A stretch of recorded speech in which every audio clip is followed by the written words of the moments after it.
السلام عليكم ورحمة الله تعالى وبركاته. مرحبا بكم مع أم تيمة من جديد، وصفة جديدة بإذن الله. اليوم جبت لكم واحد الخبز أكثر من رائع، خبيز ولا أروع، بمكونين اثنين فقط. خبز صحي 100%، بدون جلوتين، بدون دقيق مصنع، بدون نشا، بدون أي نوع خميرة، بدون دهون. فتبعوا الفيديو الى الاخير باش تستافدوا من النصائح. وقبل ما ندوزوا للمقادير ما تنساوش انكم تدعموا القناه باش نزيدوا في العطاء باذن الله تعالى. اول شيء عندي هنايا 3 ديال البطاطس، 3 حبات بطاطس. المقادير ستكون مكتوبه في صندوق الوصف باللغه العربيه الفصحى. عندي 3 حبات بطاطس. انا غادي نستعمل البطاطا حلوه، بطاطا ممكن تستعملوا البطاطا العاديه اللي وريتكم، غير هو الفرق ان البطاطا الحلوه ما تجيش المذاق ديالها باين في المخبوزات بالمره، سبحان الذي صور. وبطاطا الاخرى العاديه تيجي المذاق ديالها باين. وهنايا انا استعملت البطاطا الحلوه الحقيقيه. راه كاينه هذيك اللي تتكون رخيصه شي شويه، دايره 140 ريال، وهذه دايره شي 12 درهم 13 درهم، ولكن راه هي هذه الحقيقيه، هذيك غير ملقمينها، هذاك موضوع اخر. المهم تستعملوا اي نوع تاع بطاطا في هذه الوصفه. النصائح اللي غادي نعطي 2 ديال النصائح مهمين. من بعد ما قطعنا هاد البطاطا هذه عطاتني 300 غرام، 300 غرام ديال البطاطا. تا قشرتها وقطعتها عاد عبرتها عطاتني 300 غرام. انا درتها في الكسكاس فورتها. عندكم اختيار، اما تفوروها واما انكم تسلقوها بالقشره ديالها، يعني حتى تتسلق عاد تقشروها. وداك الشيء اللي لقيتو فيها، المهم غادي نعطيكم القياس ديال الدقيق باش نتوما تكونوا شادين العبار ديالكم. نحاولوا اننا نمعسوا هاد البطاطا مزيان. اول نصيحه، بل هو شرط لنجاح الوصفه، اننا نخدموا ببطاطا وهي باقا طايبه، يعني مجرد نخرجوها من الماء ولا من الكسكاس تم نخدموا بها، ما نتسناو حتى دقيقه، ما نتسناوهاش.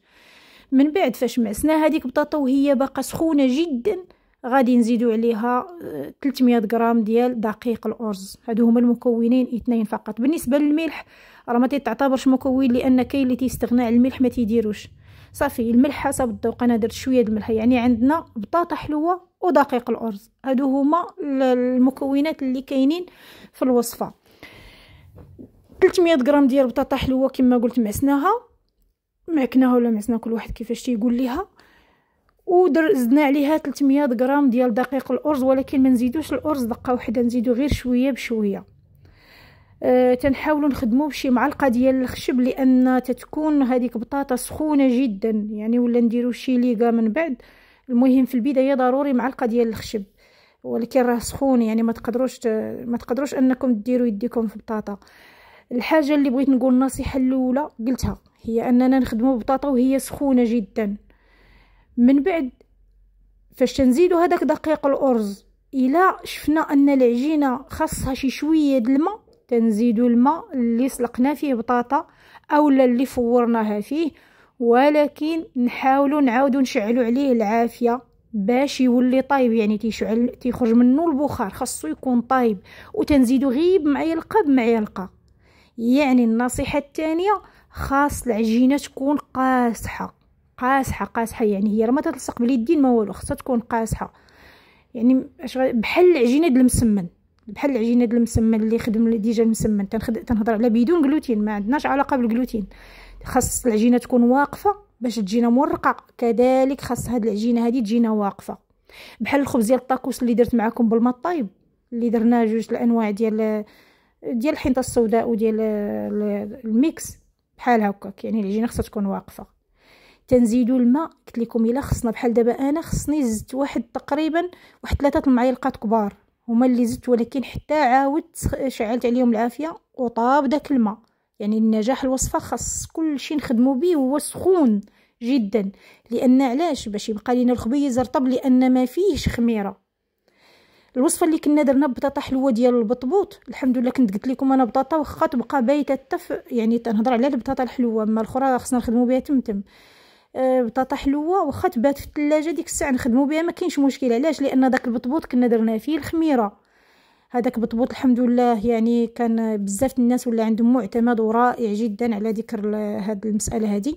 اللي ما شافش هذيك الوصفه وبغى البطبوط بدون جلوتين، راه كاينه الوصفه ببطاطا حلوه راه اكثر من رائعه، ممكن يرجع للوصفه ويشوفها، ولا اللي محتاج ليها ما لقاش الرابط انا نحطو ليه في التعاليق اللي بغاها.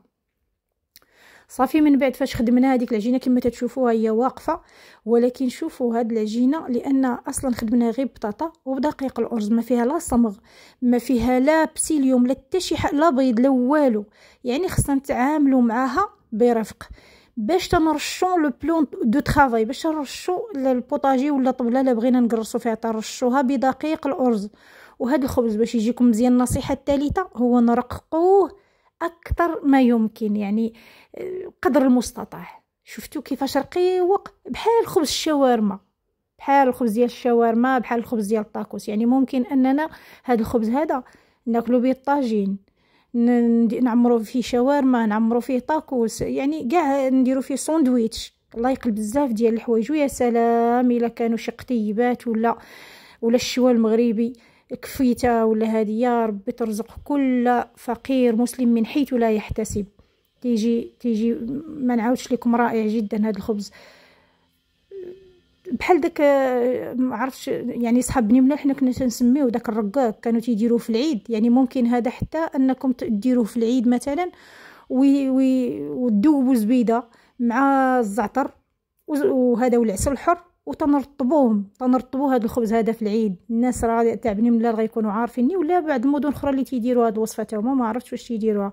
حنا كنا تنديروا هكا رقيق، يعني بحال هنا جيت مراكش تيديروا البطبوط تيديروه غليظ شويه وتيرطبوه. حنا بني ملال تنديروا بحال كما درت لي دابا انا رقيق، ولكن تيكون خمر بطبيعه الحال. وكانوا تيديروه تديروا الام ديالي الله يطول في عمرها تديروا بالخميره العاديه ولا مخالط ما بين الخميره بلديه، وهذا تيجي رائع. شوفوا الخبيز كيفاش داير، الطريقه راه شفتوها قدامكم. حتى اللي بغى يدير بطيبيطات صغيورين ولكن رقيقين، لان ما فيش خميره، من الاحسن ان هذا الخبز نديروه رقيق كما قلت.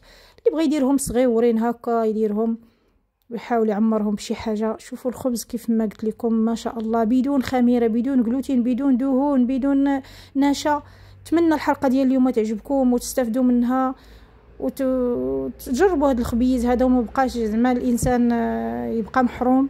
يعني السيلياكي ما يبقاش محروم الا ما عندوش ميكس، ما ياكلش خبز رطب، دائما يدير هي خبز تاع الذره قاصح ولا هذا راه رائع جدا. شوفوا راه ما معجن ما والو، كما قلت لكم الطاجين تاكلوا به، يعني القطاني اي حاجه تاكلوها به. الله يتقبل منا ومنكم يا ربي صالح الاعمال. في امان الله تعالى وحفظه، والسلام عليكم ورحمه الله.